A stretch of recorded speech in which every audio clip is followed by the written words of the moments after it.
Bonjour et bienvenue. Alors, comme convenu, aujourd'hui, on va essayer d'introduire la syntaxe JSX dit React JS. Alors, comme on l'a dit depuis le début, on dit JSX pour dire JavaScript Extension. Alors, pour créer un élément JSX ou un objet JSX, il suffit de déclarer le nom de la variable ou de la fonction et ensuite, vous allez retourner les éléments HTML. Donc, ici, dans notre cas, ici, on a retourné un élément de type H1 contenant le texte Hello World ici. On pouvait également utiliser dit One Way Data Flow dans notre code ici. Mais pour le moment, j'ai préféré prendre la syntaxe plus simple. Maintenant, quelles sont les conventions à faire avec JSX ici?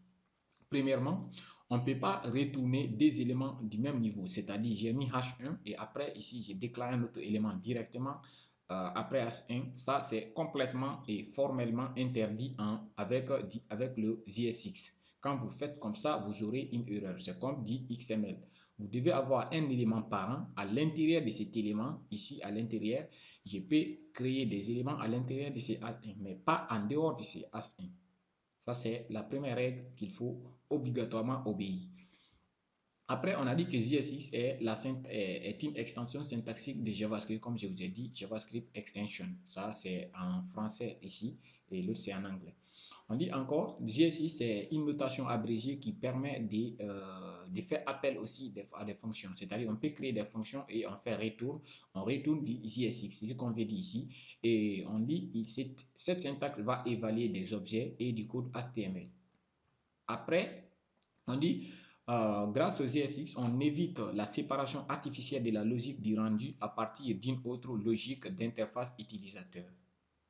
Donc ça, ce concept est un concept très intéressant. Quand on prend d'autres frameworks comme Angular, Angular par exemple sépare la logique du rendu, c'est-à-dire tout ce qui est interface utilisateur, à la logique métier, c'est-à-dire tout ce qui est la logique du fonctionnement, l'accès aux données, la manipulation des données. Donc quand on prend Angular, on a des fichiers TypeScript qui permettent de faire la manipulation du côté logique métier, et quand on prend les fichiers HTML où on fait la logique interface utilisateur, on fait la programmation de la logique interface utilisateur. Après, comme on a dit déjà, qu'est-ce que React fait? Lorsque vous créez un élément comme on l'a fait du début ici, par exemple, ça, React va faire appel à la classe React et puis, comme on a ici, on a H1 et on a un style couleur, on a le contenu textuel, ainsi de suite. React va faire appel à la classe React et puis il fait appel à la méthode createElement, et cette méthode prend trois paramètres. Le premier paramètre va être le type d'élément, le deuxième paramètre va être le style, et le style, ce n'est pas que ce style, mais ça peut être également des attributs, c'est-à-dire des classes, des ID, ainsi de suite. On peut récupérer ici à travers React, et après ici il va mettre le contenu textuel. Et ensuite, qu'est-ce qui se passe? React.js, après avoir créé ça, c'est ça qui permet de faire la génération des contenus dans le DOM. Mais en général, il les reconnaît à travers cet objet. Et chaque élément créé, il va créer un objet de la sorte. C'est-à-dire, il met un attribut de type type et il met le type d'élément que vous avez déclaré. Si c'est un div que vous avez mis, ça va être div. Si c'est un H1, il va être H1 comme vous le voyez ici. Et puis ensuite, le reste va être le props. Le props va contenir des éléments, c'est-à-dire les attributs, un tableau d'attributs, et le contenu children, qui va être le contenu textuel, comme vous pouvez le voir. Et ici, on a fait une erreur. Ici, il fallait enlever la virgule avant et puis vous fermez l'accolade ici pour cette accolade là ici. Et ensuite, on met la virgule. Après, on met children et la valeur des children. Après, JSX permet également l'incorporation des objets. Ici, jusqu'ici, on n'avait pas incorporé des objets, on avait affiché directement le contenu textuel. Mais rien ne m'empêche de mélanger du code JSX avec du JavaScript. Comme on l'a dit, JSX, c'est le mélange du HTML et du code JavaScript. Ici, j'ai créé un objet JavaScript qui est l'objet personne, où j'ai déclaré un attribut ID qui contient un attribut first name qui contient le prénom, un attribut last name qui contient le nom de famille, et un attribut statut qui affiche le statut, qui contient le statut. Et qu'est-ce que j'ai fait dans le JSX? J'ai simplement appelé ces différents attributs dans mon JSX et pour pouvoir les afficher. Alors, arrivé là, on va essayer de passer à la pratique. Je crois avec la pratique, les choses vont être un peu plus claires. Donc, pour cela, je lance l'invite de commande.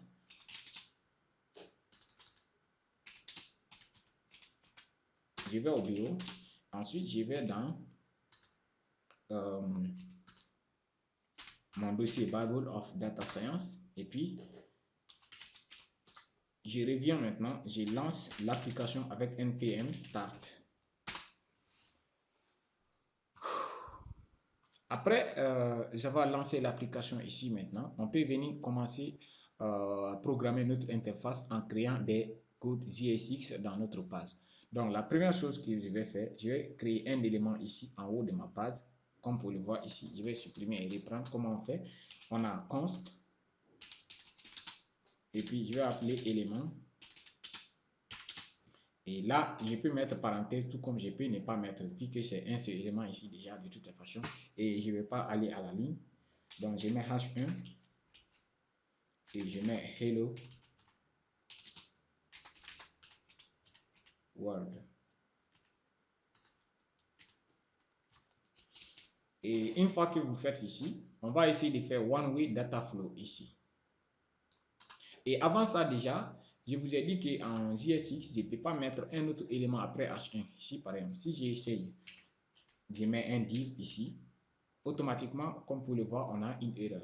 JSX n'aime pas cette syntaxe. Il dit JSX extension expression must be one parent element. Comme vous pouvez le voir, il faut obligatoirement avoir un élément parent et à l'intérieur de cet élément parent, vous déclarez les éléments filles, des éléments fils, c'est-à-dire on ne peut pas avoir des éléments côte à côte directement dans du JSX, à moins que tu crées d'abord l'élément parent et les autres éléments vont être placés à l'intérieur de cet élément parent. Donc, c'est ça qu'il faut obligatoirement faire. Ici, je peux utiliser maintenant One Way Data Flow en faisant appel à mon élément que je viens de créer. Et puis, le tour est joué. Quand je reviens maintenant afficher, automatiquement, comme vous pouvez le voir, on a notre élément qui est là. Mais qu'est-ce qui se passe si j'enlève ici, là, automatiquement, JSX n'aime pas ça et ça ne va plus marcher. Regardez, quand je rafraîchis, automatiquement, on va normalement l'affichage il va plus, JSX ne va plus afficher le contenu, on aura une erreur. Comme vous pouvez le voir ici, on n'a pas un élément enfant directement dans notre div. Donc, il faut obligatoirement mettre le div là, entouré maintenant notre élément JSX qu'on vient de créer doit être entouré par un élément parent. Sinon, ça ne marcherait pas également. En plus de cela, comme vous pouvez le voir, l'attribut classe, on ne met pas classe, on met class name pour éviter la confusion entre classe qui est là et class name. Donc, avec du JSX, on ne met jamais classe et puis on donne la valeur de l'attribut. On donne toujours class name. Après cette partie, on va revenir encore au traduit. Qu'est-ce qu'on a dit? On a dit JSX est la notation, est l'abréviation du code JavaScript. C'est-à-dire, qu'est-ce que React fait? Ça, nous on met HTML tout court, mais React fait comme ça. Normalement, l'équivalent, ça va être elements 2 va être égal à React. On fait appel à la classe React et puis on fait appel create element et create element, la méthode create element prend quelques éléments, quelques paramètres. Premier paramètre va être le type d'élément que vous voulez créer, c'est-à-dire dans notre cas ici c'est H1 et après ça, deuxième élément va être la liste des attributs. Dans notre cas ici, on n'a pas d'attributs. Ici, comme vous pouvez le voir ici, on n'a pas d'attributs là. Donc, c'est pour ça que j'ai mis nul. Deuxième, ça va être le contenu textuel qui doit être affiché. Ici, c'est Hello World.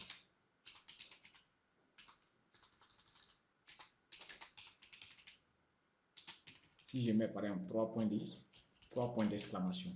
Et ici, il suffit de remplacer maintenant élément par élément D. Automatiquement, vous verrez le contenu des éléments D. Regardez. Quand je rafraîchis, vous aurez 3 points de suspension parce qu'il y a 4 points maintenant d'exclamation parce que c'est le deuxième élément qui est appelé. Donc, en fait, comme présenté dans le diapo ici, quand vous créez un élément comme ça, React va créer des éléments dans le DOM via cette expression-là réellement. Mais comme cette expression, comme vous pouvez le voir, c'est très long par rapport à l'autre. Quand je reviens ici, entre les deux expressions là, l'autre là déjà c'est une seule ligne, alors que l'autre là c'est 1, 2, 3, 4 lignes. Vous voyez? s'il faut 5 lignes, vous voyez. Et même si je les faisais tous sur la même ligne, mais l'autre là, on écrit plus de code que ça. Ça, c'est l'avantage l'un des avantages des React, des JSX. Après cette syntaxe, on va voir maintenant comment on peut essayer de mélanger du code JSX avec des objets JavaScript, comme vous pouvez le constater ici. Donc, on va faire un exemple de cela ici. Pour cela, je reviens, je fais objet, personne. Et puis, je prends simplement l'attribut nom et je stocke. Camara, simplement, je vais laisser l'attribut ID. Après, l'attribut prénom, par exemple, je donne Habib Damaro.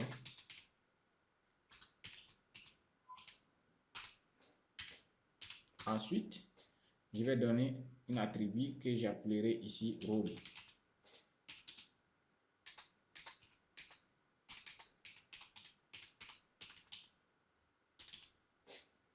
Alors, comme vous le voyez ici, on a 3 attributs avec notre objet. Donc, je pouvais faire directement là, ici. Première chose, c'est ici. Je reviens, je déclare un span.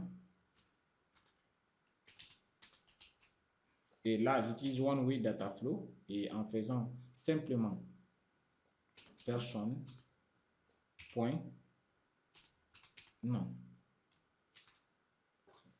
Et je peux même mettre un BR. Et puis, je peux recopier celui-là ici également. Et puis, une dernière fois. Et là, j'ai fait appel à tous les attributs. Ici, prénom. Et enfin, je vais accéder au rôle. Alors, quand je reviens maintenant, vous verrez automatiquement le contenu affiché là. Le nom, le prénom et le rôle. Donc, ça, c'est l'incorporation des objets JavaScript dans du JSX. Ça, c'est ce qu'on va utiliser tout au long de ce tutoriel. Donc, ici, après ça, il y a un autre concept très, très important qu'on appelle la déstructuration. En anglais, on appelle le destructuring. Donc, ça, par exemple, comment on peut faire le destructuring ici? Je vais prendre l'exemple là d'abord, un exemple simple ici. Pour cela,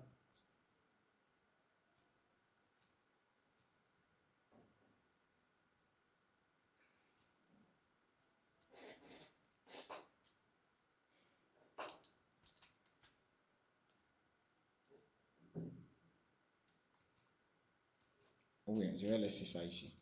Donc, maintenant,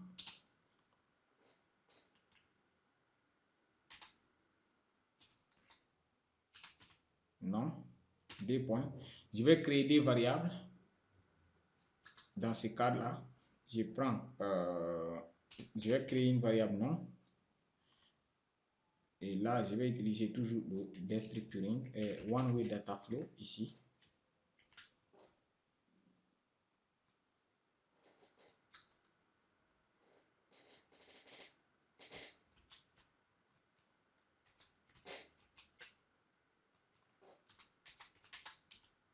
Et puis, j'ai fait appel à la variable prénom qui n'existe pas pour le moment.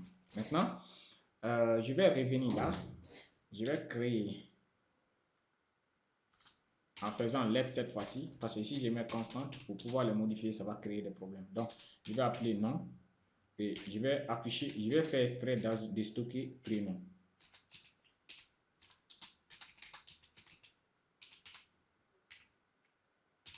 Et puis, prénom. Je vais faire exprès de stocker le nom.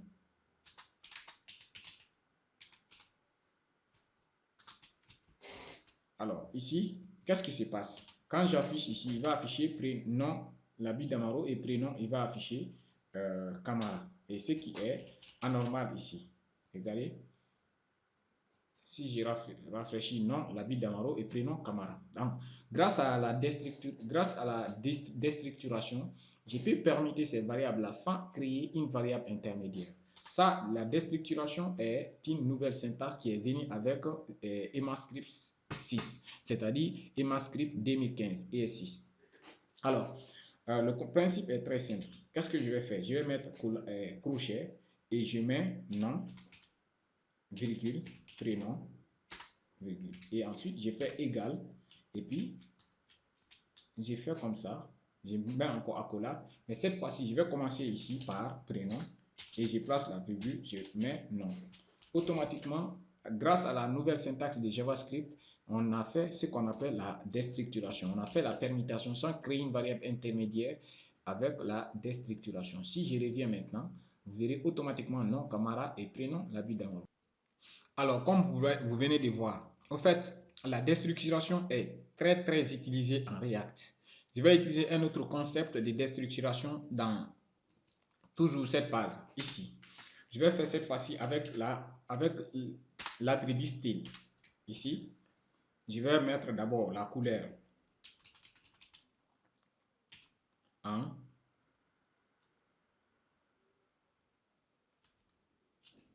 par exemple gris. C'est quoi le problème? Div style égale color gris.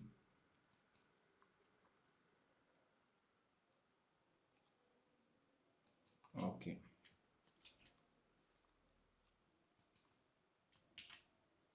Voilà.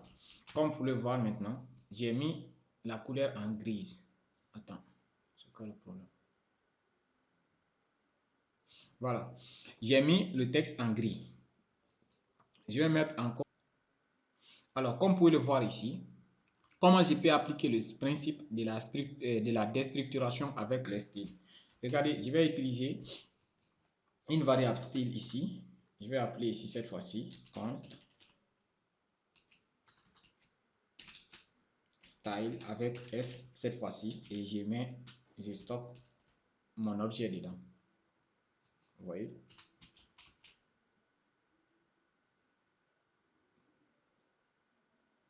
Et là, je reviens coller mon style ici.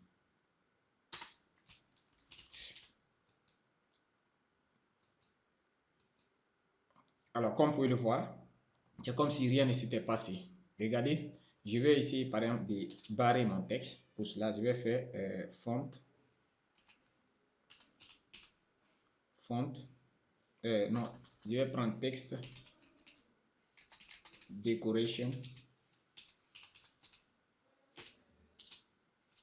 Text decoration.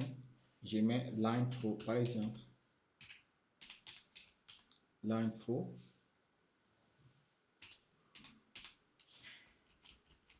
C'est-à-dire, je vais barrer le texte. Alors, comme vous pouvez le voir maintenant, le principe de la déstructuration que nous venons de faire ici, c'est quoi? Ici, ça c'est une sorte de déstructuration que j'ai fait ici. Je pouvais faire autrement encore. C'est-à-dire, là, dans ma balise style ici, il me suffit de revenir déclarer double accolade et puis double accolade. Et maintenant, pour dire que l'install, là, je vais utiliser déstructuration, il me suffit de mettre 3 points par défaut. Vous voyez? Et là, quand je reviens, c'est comme si rien ne s'était passé. Maintenant, l'avantage de ça, c'est quoi? Je peux ajouter encore d'autres styles personnalisés sans l'ajouter dans ma variable ici. Il me suffit pour cela de venir faire ça. Et je fais par exemple font size.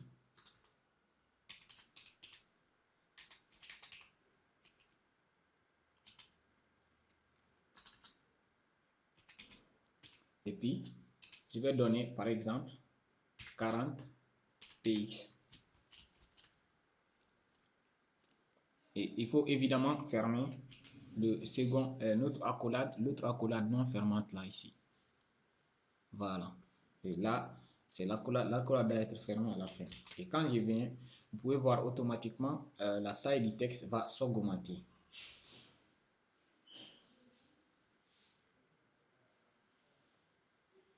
Alors, comme vous pouvez le voir, donc en React, la déstructuration de la sorte est beaucoup utilisée. Donc, vous avez vraiment l'intérêt de les comprendre. Au fait, ici, qu'est-ce que j'ai fait? J'ai dit que cette partie n'est pas optionnelle, cette partie est optionnelle, c'est-à-dire tout ce qui est créé ici va être la première partie de mon style et j'ai mis une autre deuxième partie dans mon style ici.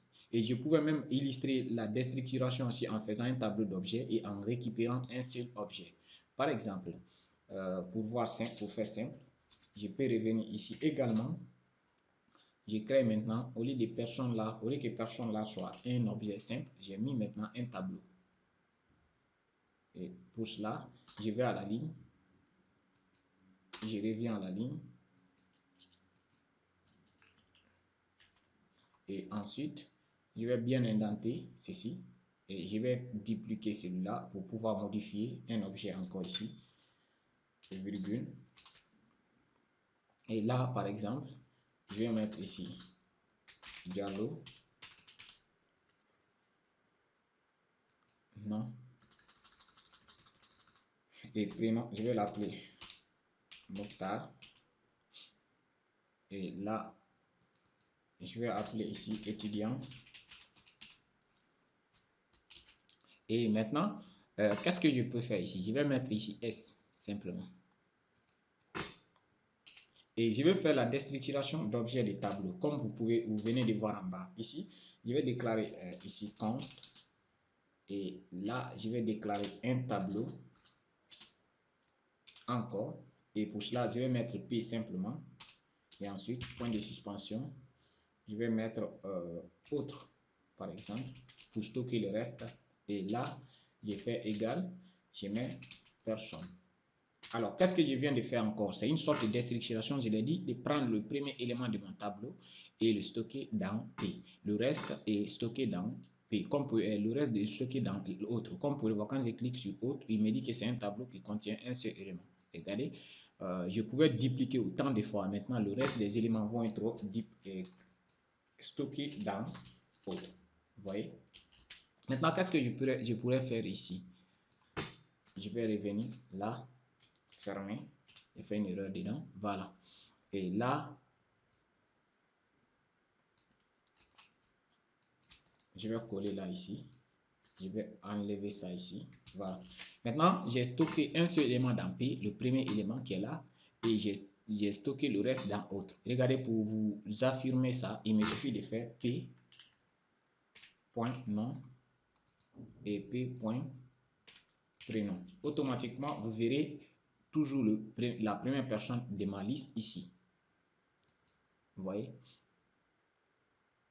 Automatiquement, rien ne change. Regardez, si je reviens maintenant,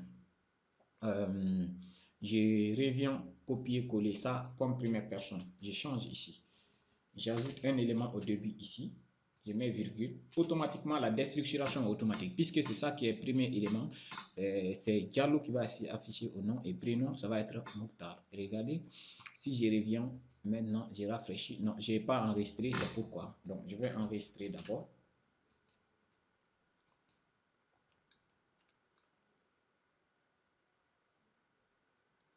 Alors, comme vous pouvez voir, Diallo, Mokhtar. Évidemment, parce que le premier élément de mon tableau, c'est Diallo, Mokhtar qui est là. Donc, je peux également utiliser autre dans mon objet. Au fait, c'est la déstructuration. Si vous venez remarquer, c'est la même façon que j'ai fait ici. Vous voyez? Donc, la déstructuration est vraiment un concept très génial en React et on s'y sert vraiment beaucoup dans nos codes.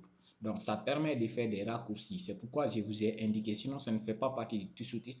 Notre sous-titre ici, c'était de faire des JSX. Mais si ça vous intéresse, vous pouvez me signaler. Je peux faire une vidéo sur la déstructuration, c'est-à-dire déstructuration sur le tableau, sur des objets, comme on l'a vu déjà sur les permutations. Arrivé là, je pense qu'on a fait ce qu'il fallait. Donc, pour le moment, qu'est-ce que je vais faire? Je vais essayer de faire un petit récap en venant sur le diapositive ici. On a commencé aujourd'hui par définir c'est quoi JSX et on a dit que c'est une syntaxe, c'est pour dire JavaScript extension, c'est pour faire des mélanges du code HTML et du JavaScript. Et on a dit l'autre règle à respecter lors de la création des JSX, il faut obligatoirement avoir un élément parent. À l'intérieur de cet élément parent, je peux mettre plusieurs éléments. Donc, les éléments à l'intérieur de l'élément parent, il n'y a pas de contraintes. On peut mettre des éléments du même niveau, des éléments enfant, ainsi de suite.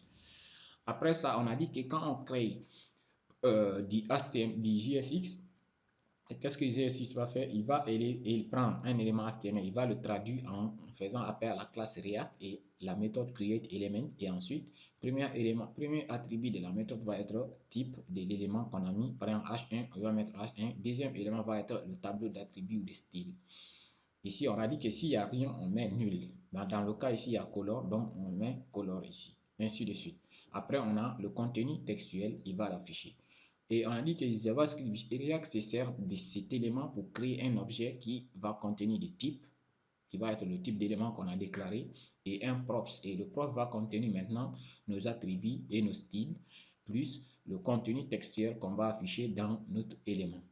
Et ensuite, on a vu qu'on peut mélanger du code JSX avec du code JavaScript. On a fait un exemple en créant une personne et en